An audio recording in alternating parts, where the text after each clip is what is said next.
Hello friends, how are you? Welcome to our YouTube channel Dhyan Commerce, the key of success. Please like, subscribe, share and press bell icon for notifications. Thank you. Hello friends, आज हम आपके सामने management accounting subject के अंदर topic discuss करने जा रहे हैं responsibility accounting. Now we are taking meaning of responsibility accounting. When person और manager who has control over such cost, profit, and investment center of business is assigned for responsibility, then it is known as responsibility accounting. Same बच्चों second meaning देखते हैं। When a system of accounting is so developed that revenue and costs are reported so as to relate them to the manager who has the control over such costs and revenue, the system is called responsibility accounting. In short बच्चों, simple language में जब कोई person या manager को business के profit, cost और investment sector के लिए रिस्पॉन्सिबल माना जाए और उसके आधार पे अकाउंटिंग किया जाए तो उसे रिस्पॉन्सिबिलिटी अकाउंटिंग कहा जाता है। It is a method of accounting in which costs are identified with person assigned to their control rather than with the product or function is known as responsibility account। यानी responsibility accounting एक ऐसी method है जिसके अंदर cost और product के control के लिए पर्सन को रिस्पॉन्सिबल माना जाता है, नहीं कि प्रोडक्ट को। That is called concept of responsibility accounting. Now we are taking concept of responsibility accounting. Now in paragraph, responsibility accounting is a system of cost control whereby each item of expenditure is assigned to the manager who can best influence it by his actions. Reports are prepared for determining for actual performance is in accordance with the planned figures, and if actual and budgeted data difference arises, then calculation of variances and find the causes of variances and take correct action। Responsibility accounting बच्चों ऐसी system है जिसके अंदर manager द्वारा best action के आधार पे actual and budgeted data को कंपेयर किया जाता है, और अगर एक्चुअल एंड बजट डेटा में डिफरेंस अराइज हो तो उसे वेरिएंसेस का नाम दिया जाता है और वो वेरिएंसेस के कोजेस को, कारण को फाइंड किया जाता है और करेक्ट एक्शन लिया जाता है। Types of responsibility centres. Responsibility account में बच्चों मैनेजर को 3 रिस्पॉन्सिबिलिटी सेंटर्स के लिए रिस्पॉन्सिबल माना जाता है। फर्स्ट, कॉस्ट और expenses centres. Second, profit centres. Third, investment centres. These 3 are called main base centres responsible for manager for responsibility accounting. Responsibility account का कॉन्सेप्ट एंड मीनिंग समझने के बाद बच्चों उसके अंदर मेन पार्ट समझने जा रहे हैं। Meaning of divisional performance measurement. When in business, person doing their work with responsibility of cost, profit and investment, then evaluation of person working from these 3 responsibility center is known as divisional performance measurement। जब बच्चों को manager या person की working capacity cost, profit and investment, ये तीन responsible centre के आधार पे डिसाइड की जाए तो उसे डिविजनल परफॉर्मेंस मेजरमेंट कहा जाता है. Measuring performance of a division is an important managerial tools need for control purpose. The main object of business is to maximize profit. Then each department performance is measured in terms of profit contributed by each of the department. The following two are main techniques used to measure performance. Now we are taking methods oblique techniques used to measure performance. We are taking first method, that is called return on investment, in short ROI. The most common method of measuring the performance of an investment is the return on investment method.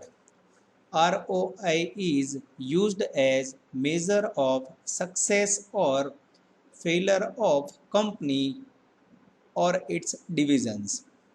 Generally, the efficiency and degree of success of any business enterprises is measured on the amount of its profits, but the absolute figure of profit is not enough to give any such opinion, but also comparison with investment is important. Now, formula for ROI, return on investment equal to net profit upon capital employed or investment into 100. Now we are taking second method for measuring performance, that is called residual income. As an alternative to rate of return on investment, General Electric Company developed the concept of residual incomes measure divisional performance. Residual income of a division is the income that remains after deducting interest on the value of the division's investment in assets from the net income of the division. Now in paragraph, generally weighted average cost of capital is used as rate of interest to be charged. Suppose division A has budgeted net income of rupees 1 lakh this year and budgeted investment is rupees 5 lakh. The weighted average cost of capital of company is 15%. So the residual income of the company would be as follows.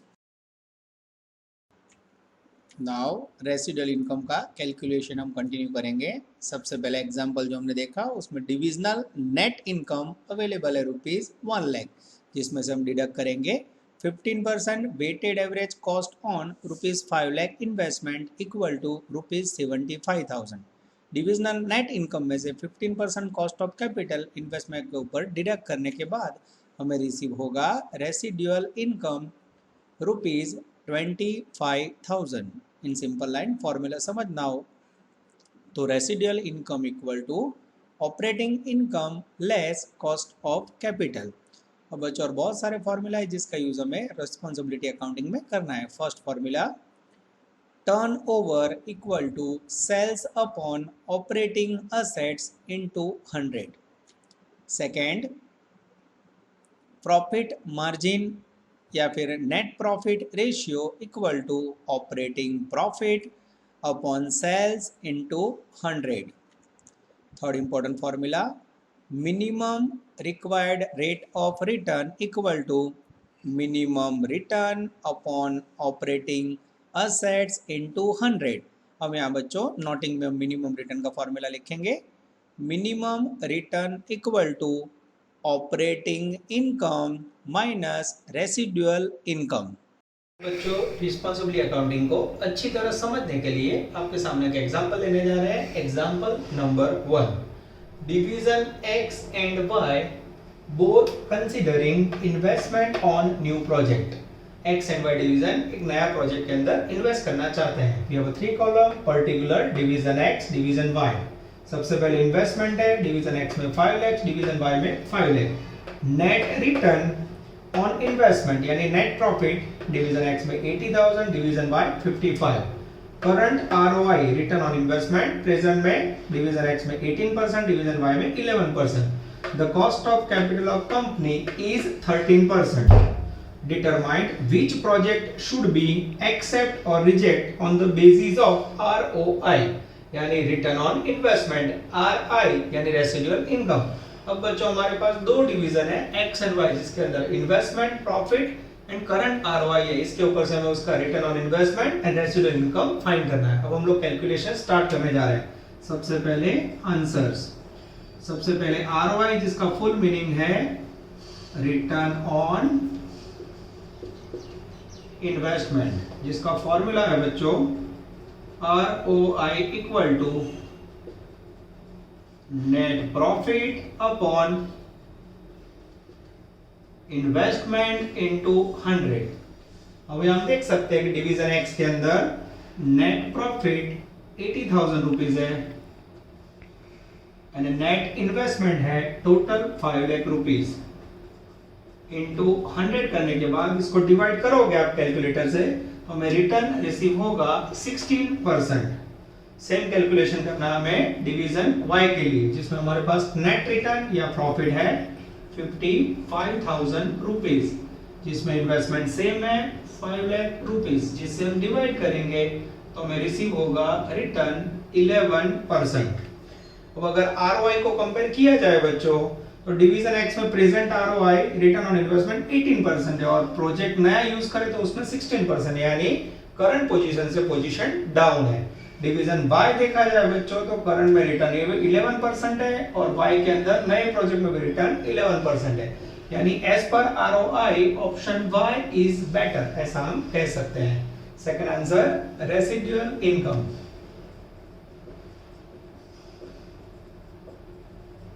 इसके अंदर सबसे पहले हमें right down करना है division X का net profit. Net profit या इसे कह सकते हैं नेट इनकम, जो हमें दिया हुआ है 80,000 रुपीज। और पैराग्राफ में cost of capital of company is 13%, इसमें से हम डिडक्ट करेंगे less cost of capital on investment, जिसमें इन्वेस्टमेंट है हमारे पास डिवीजन एक्स का 5 लाख और जिसमें 13% कॉस्ट ऑफ कैपिटल है। मल्टीप्लाई करने के बाद हमें रिसीव होगा 65,000 रुपीज। नेट प्रॉफिट में से कॉस्ट ऑफ कैपिटल का इंटरेस्ट लेस करने के बाद हमें रिसीव होगा residual income of division X 15,000 rupees.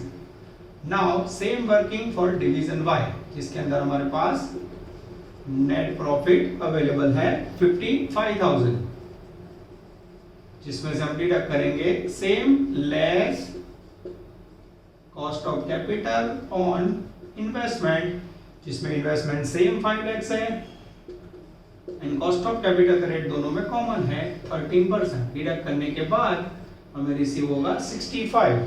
55 net income है, उसमें से 65 लेस करेंगे बच्चों तो हमें रिसीव होगा -10, that is called residual income. तो एज पर रेसिडुअल इनकम देखा जाए बच्चों तो मेरे ख्याल से डिवीजन एक्स बेटर है, कारण उसके अंदर रेसिडुअल इनकम प्लस में आ रही है, डिवीजन वाई में माइनस में आ रही है. This is called ROI and RI. Example number 1. Now we are taking example number 2 for responsibility accounting. Poco company has two different centers. The operating performance of each center is as follow. नीचे आपके पास दोनों centre की information है जिसमें sales, operating profit and investment available है. After that हमें पहला question solve करना है. Using the operating profit margin percentage which centre is better. Operating margin percentage के आधार पे हमें कौन सा डिवीजन बेटर है वो दिखाना है. Second, using the rate of return on investment which is the most profitable centre. Rate of return के आधार पे प्रॉफिटेबल सेंटर हमें दिखाना है. Third, which of the above is better indicator for operating performance measurement. ऊपर जो दोनों answer आप कैलकुलेट करोगे उसमें से कौन सी मेथड ज्यादा बेटर है वो हमें समझाना है. पोको कंपनी की इंफॉर्मेशन को हम आंसर में कन्वर्ट करेंगे. सबसे पहला आंसर एक ऑपरेटिंग प्रॉफिट मार्जिन परसेंटेज जिसका दूसरा मीनिंग है नेट प्रॉफिट रेशियो. इसका फॉर्मूला है नेट प्रॉफिट या operating profit upon sales into 100. अब यहां आप देख सकते हैं डिवीजन ए के अंदर सबसे पहले हमारे पास ऑपरेटिंग प्रॉफिट अवेलेबल है 4 lakhs. नीचे सेल्स वैल्यू अवेलेबल है 38 lakhs.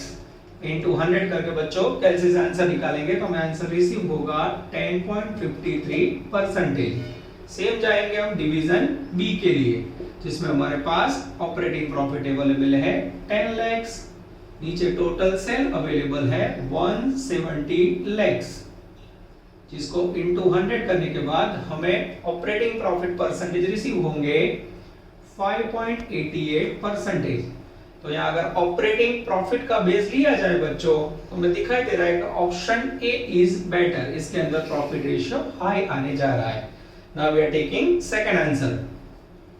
Return on investment जिसे हम शॉर्ट में कहेंगे ROI जिसका फॉर्मूला है ROI equal to net profit upon total investment into 100. अब हमारे पास सबसे पहले ए डिवीजन का वैल्यू है ऑपरेटिंग प्रॉफिट का 4 lakhs अपॉन इन्वेस्टमेंट है हमारे पास टोटल 40 lakhs. इनटू 100 करने के बाद हमें ए डिवीजन का रिटर्न ऑन इन्वेस्टमेंट रिसीव होगा 10%. Now we are taking division B जिसके अंदर हमारे पास ऑपरेटिंग प्रॉफिट है 10 lakhs. नीचे टोटल इन्वेस्टमेंट है 125 lakhs. इनटू 100 करने के बाद हमें ROI रिसीव होगा 8%. अब बच्चों यहाँ रिटर्न ऑन इन्वेस्टमेंट देखा जाए तो यहाँ भी डिवीजन ए के अंदर रिटर्न बेटर है. तो अगर दोनों मेथड का यूज किया जाए बच्चों तो ऑपरेटिंग प्रॉफिट एंड ROI दोनों में डिवीजन ए ज्यादा बेटर है. अब हमें थर्ड क्वेश्चन मांगा गया है कि जिसके अंदर हमें दोनों में से कौन सी मेथड के आधार पर डिसीजन लेना चाहिए. तो बच्चों सबसे इंपॉर्टेंट है सेकंड मेथड. रीजन फर्स्ट और सेकंड मेथड दोनों में प्रॉफिट का यूज है पर सेकंड मेथड के अंदर बेस है इन्वेस्टमेंट. और जब भी रिटर्न इन्वेस्टमेंट के आधार पे काउंट हो then you receive correct answer. तो हमें थर्ड आंसर में बेस लेना है. Base ROI is better. Overall division A is better ऐसा कह सकते हैं. तो दोनों मेथड के अंदर डिवीजन ए बेटर है बच्चों और मेथड का यूज किया जाए तो रिटर्न ऑन इन्वेस्टमेंट के अंदर इन्वेस्टमेंट बेस्ड होने के कारण सेकंड मेथड ओवरऑल बेस्ड है. बच्चों now we are taking third example. It is from Gujarat university 2019. University में लास्ट 3 साल में सबसे ज्यादा पूछा हुआ एग्जांपल है तो हमें खास ध्यान देना होगा. Calculate missing figure in following table. ये टेबल के अंदर बच्चों 3 डिवीजन की इंफॉर्मेशन है. Division X, Y and Z. हमें इसके अंदर से मिसिंग फिगर फाइंड करना है. सबसे पहले हम लेंगे डिवीजन X जिसके अंदर सेल्स वैल्यू 1,50,000. ऑपरेटिंग एसेट्स यानी इन्वेस्टमेंट फाइंड करना है हमें. ऑपरेटिंग इनकम यानी नेट प्रॉफिट अवेलेबल है 11,250. ROI रिटर्न ऑन इन्वेस्टमेंट इसका आंसर दिया हुआ है. Minimum required rate of return बच्चों ये नया कॉन्सेप्ट इसका बहुत कम यूज हुआ आगे हुआ है. यूनिवर्सिटी के लास्ट 3 साल में सबसे ज्यादा पूछा गया है. पहले के समय पे इसका यूज कम होता था. रेसिडुअल इनकम आपके पास अवेलेबल है। अब बच्चों डिवीजन एक्स के अंदर हम ध्यान से देखें तो हमारे पास इन्वेस्टमेंट अवेलेबल नहीं है और हमारे पास रिटर्न ऑन इन्वेस्टमेंट का आंसर अवेलेबल है। तो सबसे पहले हम आरओआई का फॉर्मूला यूज करेंगे और operating assets and investment find करेंगे। Now in answer division X ROI return on investment equal to operating profit या इससे कह सकते हैं नेट प्रॉफिट अपॉन इन्वेस्टमेंट या उसका दूसरा नाम है ऑपरेटिंग असेट्स इनटू 100। अब यहां ध्यान से देखो बच्चों, तो ऑपरेटिंग असेट्स की वैल्यू अवेलेबल नहीं है और ऑपरेटिंग इनकम अवेलेबल है, जो हम ऊपर रखेंगे 11,250 इनटू 100 करेंगे, नीचे इन्वेस्टमेंट में x करेंगे और आरआई का आंसर रखेंगे 15%। अब परसेंटेज की जगह पे इनटू 100 इसलिए खाली 15 हम रखेंगे। अब x equal to equation solve करेंगे 11,250 into 100 upon 15 rupees equal to हमें ऑपरेटिंग असेट्स रिसीव होगी 75,000 रुपीज। ये हो गया आपका net investment of operating assets division x। अब बच्चों आगे ध्यान से देखें तो हमें फाइंड करना है minimum required rate of return. Minimum required rate of return के लिए सबसे पहले हमें फाइंड करना है मिनिमम रिटर्न। अब मिनिमम रिटर्न के लिए हमें फॉर्मूला याद रखना होगा। मिनिमम रिटर्न का मीनिंग है operating profit minus residual income. अब हमारे पास ऑपरेटिंग इनकम डिवीजन एक्स में अवेलेबल है 11,215, जिसके अंदर रेसिडुअल इनकम एग्जांपल में दिया हुआ है 3750, जिसका डिफरेंस अगर आप ध्यान से देखो तो रिसीव होगा 7,500 रुपीज। ये हुआ आपका मिनिमम रिटर्न। अब बच्चों में थर्ड मेन क्वेश्चन सॉल्व करना है minimum required rate of return.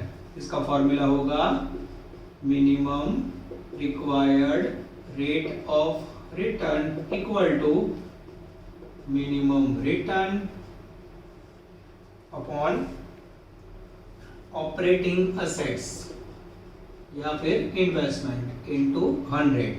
अब हमारे पास डिवीजन एक्स का मिनिमम रिटर्न रुपीज में ऊपर फाइंड किया हमने 7,500 रुपीज, जिसको डिवाइड करेंगे ऑपरेटिंग असेट्स जो हमने पहले ऑप्शन में फाइंड किए हुए 75,000 रुपीज। अब इसको इनटू 100 करके डिवाइड करेंगे तो हमें मिनिमम रिटर्न रिसीव होगा 10%। यह बच्चों डिवीजन एक्स की पहली कॉलम की इंफॉर्मेशन। अब आगे हम डिवीजन वाई का कैलकुलेशन कंटिन्यू करेंगे। Now we are continuing division Y का कैलकुलेशन। एक्स की इंफॉर्मेशन कंप्लीट करने के बाद वाई की कॉलम्स के अंदर operating income and minimum required rate of return missing है। फिर से हमारे पास आरओआई अवेलेबल है। सेम फार्मूला जो हमने डिवीजन एक्स के लिए यूज किया था वो करेंगे। ROI equal to operating profit upon investment into 100। अब हमारे पास ऑपरेटिंग असेट्स अवेलेबल है डिवीजन Y के अंदर, वैल्यू उसकी 6,25,000। उसके बाद ROI ऑपरेटिंग Y का अवेलेबल है 15%। और परसेंटेज इसलिए हम लोग इनटू 100 करेंगे और ऊपर ऑपरेटिंग प्रॉफिट की जगह पे रखेंगे x। अब बच्चों x equal to 6,25,000 into 15 upon 100 करेंगे तो हमें रिसीव होगा operating profit 93,750 rupees. This is called operating profit of Y। Now second answer में चाहिए minimum required rate of return, जिसके लिए हमारे पास सबसे पहले मिनिमम रिटर्न होना चाहिए। मिनिमम रिटर्न का फॉर्मूला है operating profit minus residual income. हम यहाँ डिवीजन Y के अंदर रेसिडुअल वैल्यू 12,500 है और ऑपरेटिंग प्रॉफिट हमने फाइंड किया है 93,750। 93,750 minus 12,500 equal to rupees 81,250। This is called minimum return. अब बच्चों minimum required rate of return हमें परसेंटेज में ढूंढना है। इसका फॉर्मूला है minimum return upon operating assets into 100। Minimum return जो हमने ऊपर फाइंड किया है 81,250, नीचे ऑपरेटिंग असेट्स जो एग्जांपल में अवेलेबल है 6,20,000 5,000 इंटू 100 करने के बाद हमें रिटर्न रिसीव होगा 13%. This is called information of division y.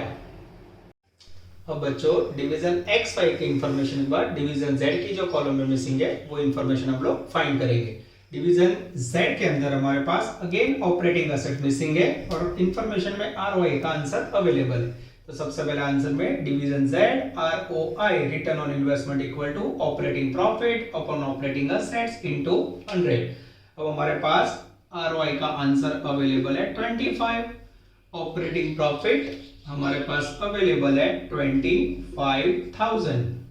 नीचे हमें इन्वेस्टमेंट लेना है यानी ऑपरेटिंग एसेट लेनी है जो अवेलेबल नहीं है, जहां हम लोग रखेंगे x इंटू 100. अब मैथमेटिक का यूज करके इक्वेशन सॉल्व करेंगे. x equal to 25,000 into 100 upon 25. अब बच्चों इसको कैलसी से डिवाइड करेंगे हम तो हमें रिसीव होगा 1 लाख रुपीस.